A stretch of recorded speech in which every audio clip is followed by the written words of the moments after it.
بسم اللہ الرحمن الرحیم کیا فا پس تطمعون تم امید کرتے ہو ان یہ کہ یؤمنو وہ ایمان لے آئیں گے لا لیے کم تمہارے لکم تمہارے لیے واو اور قد تحقیق کانا تھا فریقن ایک گروہ من سے ہم ان میں سے یسمعون وہ سنتے تھے کلام اللہ کا کلام اللہ کا کلام ثم پھر یحرفون وہ تبدیل کر ڈالتے تھے اس کلام کو من سے بعد ما جب من بعد ما بعد اس کے جب عقلو وہ سمجھ لیتے تھے اسے واو اور ہم وہ یعلمون جانتے تھے فتطمعون ان یؤمنوا لکم کیا تم یہ امید کرتے ہو کہ وہ تمہارے لیے ایمان لے آئیں وقد کان فریق منہم حالانکہ ان میں سے ایک جماعت ایسی ہے یسمعون کلام اللہ یہ ایک جماعت ایسی تھی جو اللہ کے کلام کو سنتے تھے ثم یحرفونہ من بعد ما عقلوہ پھر اس کو اچھی طرح سمجھنے کے بعد اس میں تحریف کر ڈالتے تھے وَهُمْ يَعْلَمُونَ حالانکہ وہ جانتے تھے یا حالانکہ وہ جانتے ہیں۔ سورہ بقرہ کی آیت نمبر 75 ہے۔ اللہ تعالیٰ فرماتے ہیں افتطمعون کیا تمہیں اس بات کی امید ہے ان یؤمنوا لکم کہ یہ تمہارے لیے ایمان لے کر آ جائیں گے وقد کان فریق منہم جبکہ ان میں ایک جماعت ایسی ہے یسمعون کلام اللہ کہ انہوں نے اللہ تعالیٰ کا کلام سننا ہے ثم یحرفونہ لیکن اس کو پھر بعد میں بدل دیا ہے من بعد ما عقلوہ اس کے بعد کہ جب ان کو اس کلام کی سمجھ آ گئی تھی وہم یعلمون اور وہ اس بات کو جانتے تھے۔ نبی علیہ السلام کی دعوت جو ہے وہ دو طرح کے لوگوں میں رہی ہے۔ ایک مکہ شریف کے لوگ تھے اور ان کے پاس تقریباً 2 سے 3 ہزار صدیوں کا زمانہ ایسا گزرا تھا کہ کوئی کتاب کوئی نبی ان کے پاس آیا ہی نہیں تھا، لہٰذا ان کا نام ماننا یا ان کا رزسٹ کرنا پھر بھی سمجھ جاتا ہے۔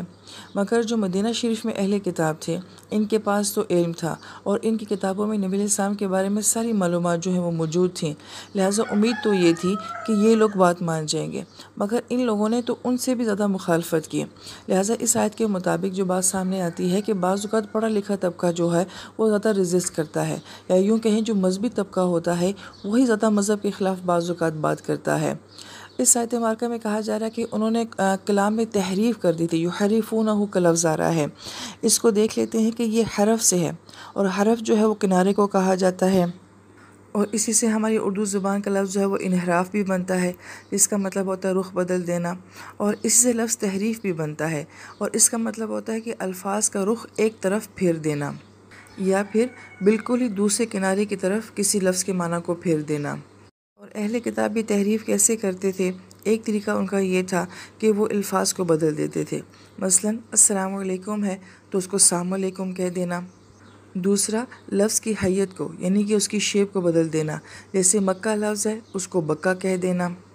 تیسرا طریقہ یہ تھا کہ ایک جملے کے اندر الفاظ کو آگے پیچھے کر دینا، اور ایک طریقہ تحریف کا یہ بھی تھا کہ کسی ذو معنی لفظ کو ایک خاص معنی کے اندر متعین کر دینا۔ جیسے کچھ لفظ ایسے ہوتے ہیں جن کے اندر بہت سارے معنیوں کا احتمال ہوتا ہے، تو ان بہت سارے معنوں میں سے کسی ایک لفظ کو اس لفظ کا خاص معنی قرار دے دینا۔ لہٰذا تحریف کے اندر یہ معاملہ ہوتا ہے کہ آپ کسی بات کو جو ہے اس کے اصل معنی سے ہٹا دیتے ہیں، اس کو کچھ کا کچھ بنا دیتے ہیں۔ لہٰذا یہ تحریف کا معاملہ اتنا نازک ہے کہ جو تو پڑھا لکھا طبقہ ہوگا، جو تو کتاب کو جانتا ہوگا، اگر اس میں کوئی تبدیلی کرے گا وہ تو فوراً سوال اٹھائے گا کہ یہاں پہ یہ تبدیلی کیوں ہے۔ لیکن عوام الناس جن کو نہ علم آتا ہے، نہ جن کے پاس عربی کا علم ہے، نہ قرآن کا علم ہے، تو انہیں تو کوئی بھی قرآن کے بارے میں کچھ بھی کہہ کے سنا دے کہ قرآن میں یہ بات ہے، اس لفظ کا یہ مطلب ہے، اس آیت سے یہ مفہوم نکلتا ہے، لہٰذا عوام الناس کو کیا ہے وہ اس طرح سے گمراہ کیا جاتا ہے۔ یہ غلطی یہود کرتے تھے، بنی اسرائیل کو گمراہ کیا، اور آج بھی بہت سارے ایسے ہیں کہ جو کہ قرآن کے غلط معنی کو بیان کر کے عوام الناس کو گمراہ کرتے ہیں۔